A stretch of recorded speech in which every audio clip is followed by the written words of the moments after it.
बिहार में होने वाले विधानसभा चुनाव से पहले आरजेडी और कांग्रेस के बीच सीएम फेस को लेकर घमासान मचा हुआ है। आरजेडी तेजस्वी पर दावा कर रही है तो कांग्रेस उसकी टेंशन बढ़ाने का काम कर रही है।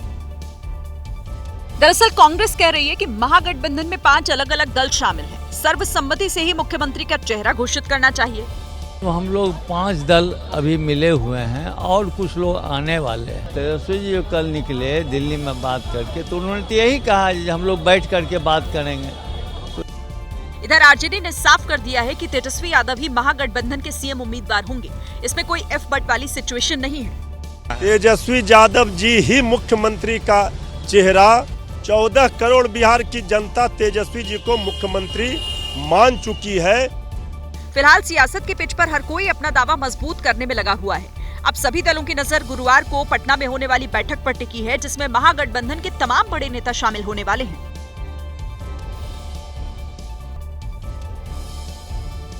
21वीं सदी के भारत में एक गांव ऐसा भी है जहां के लड़कों की शादी सिर्फ इसीलिए नहीं हो पा रही है क्योंकि उनके गांव में पीने के पानी की भारी किल्लत है। गांव में ब्याही हर एक महिला को 1 से 2 किलोमीटर तक पैदल चलकर उस एक हैंडपंप के पास जाना पड़ता है जो पूरे गांव की प्यास अकेले बुझाता है। सुबह से आवा तो शाम को जाना, रोटी भी नहीं मिली, पूरा राजस्थान के बांसवाड़ा जिले के कुंडल गांव में पानी इतना कीमती है कि लोग उसे ड्रम में भरकर ताला मार कर रखते हैं। गांव के लोग मानते हैं कि सरकारी तंत्र उनके लिए कुछ नहीं कर रहा। जो पाइपलाइन आई वो हमारे यहाँ कोई पाइपलाइन आई भी नहीं।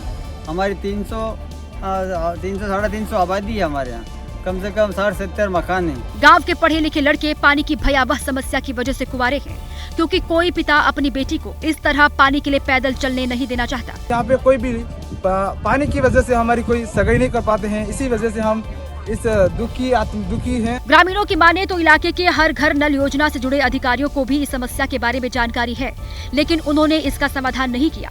अब एबीपी न्यूज की टीम के जरिए वो अपना दर्द देश के सामने बयां कर रहे हैं।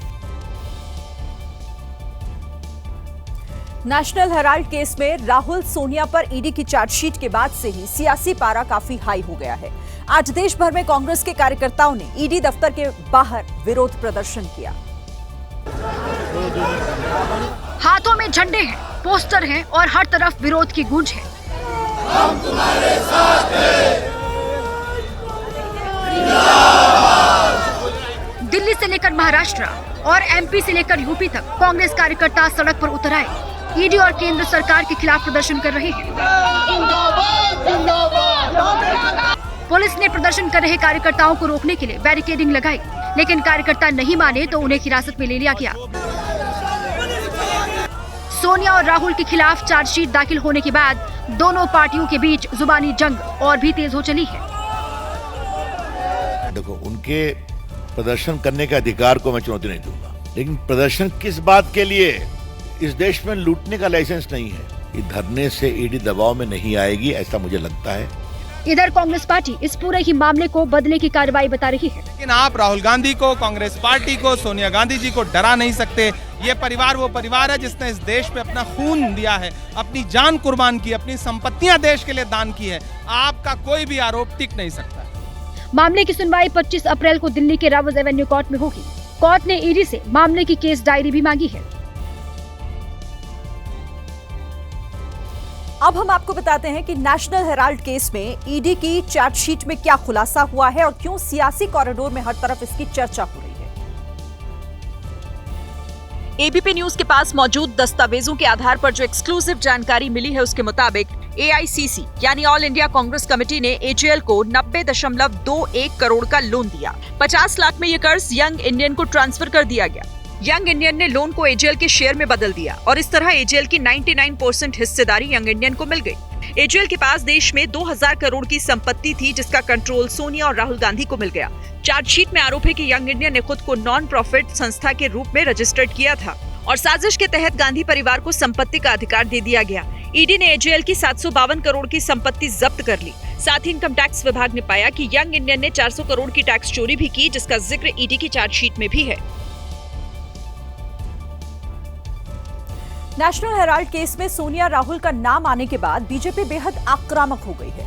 मुंबई में कई इलाकों में पोस्टर लगाए गए हैं जिसमें एजेएल बिल्डिंग को गिराने की मांग की गई है। पोस्टर मुंबई के बांद्रा, अंधेरी और जोगेश्वरी इलाके में लगाए गए हैं। पोस्टर में यूपी के मुख्यमंत्री योगी आदित्यनाथ और बुलडोजर की तस्वीर बनी है। साथ में मुख्यमंत्री देवेंद्र फडणवीस का भी फोटो लगा हुआ है और ठीक नीचे लिखा है, देवा भाऊ बुलडोजर चलाओ। मुंबई में जगह जगह इस प्रकार के बैनर लगाए गए हैं। AJL house, national Herald case, जिस पर लिखा है, देवा भाऊ बुलडोजर चलाओ। आप इस पूरे बैनर को देखें, सबसे ऊपर एक बुलडोजर की तस्वीर बनाई गई है। बुलडोजर के तस्वीर के ठीक नीचे उत्तर प्रदेश के मुख्यमंत्री योगी आदित्यनाथ की तस्वीर बनाई गई है। दरअसल एजेएल की ये 9 मंजिला इमारत मुंबई के बांद्रा में ही है, जिसका क्षेत्रफल लगभग 15,000 वर्ग मीटर है। आज के हिसाब से बिल्डिंग की अनुमानित कीमत करीब 150 करोड़ आंकी जा रही है। सोनिया और राहुल के अलावा गांधी परिवार का एक और शख्स पर ईडी का शिकंजा कस रहा है और वो है सोनिया गांधी के दामाद और प्रियंका गांधी के पति रॉबर्ट वाड्रा। 2008 में हरियाणा के एक लैंड डील मामले में फंसे रॉबर्ट वाड्रा से ईडी 2 दिन से पूछताछ कर रही है। कल 6.5 घंटे की पूछताछ के बाद आज एक बार फिर रॉबर्ट वाड्रा पत्नी प्रियंका के साथ दिल्ली के ईडी दफ्तर पहुंचे। लंच से पहले तक ईडी के अधिकारियों ने रॉबर्ट वाड्रा से लगभग 2 घंटे तक पूछताछ की। इस दौरान प्रियंका उनका इंतजार करती रही। लंच के बाद दोनों ईडी दफ्तर से रवाना हो गए। रॉबर्ट वाड्रा इस मामले में पहले भी कई बार जांच एजेंसी के सवालों का सामना कर चुके हैं। मामला साल 2018 का है। आरोप है कि वाड्रा की कंपनी ने फरवरी 2008 में गुड़गांव के शिकोहपुर में 3.5 एकड़ जमीन 7.5 करोड़ रुपए में खरीदी। बाद में कमर्शियल लाइसेंस पाने के बाद उस प्रॉपर्टी को डीएलएफ को 58 करोड़ रुपए में बेच दिया गया था। इसी मामले में ईडी वाड्रा की कंपनी पर वित्तीय अनियमितताओं की जांच कर रही है। और इसी बीच जो अपडेट इस वक्त मिल रहा है कि आज की पूछताछ खत्म हो गई है। फिर रॉबर्ट वाड्रा को कल सुबह 11 बजे पूछताछ के लिए बुलाया गया है।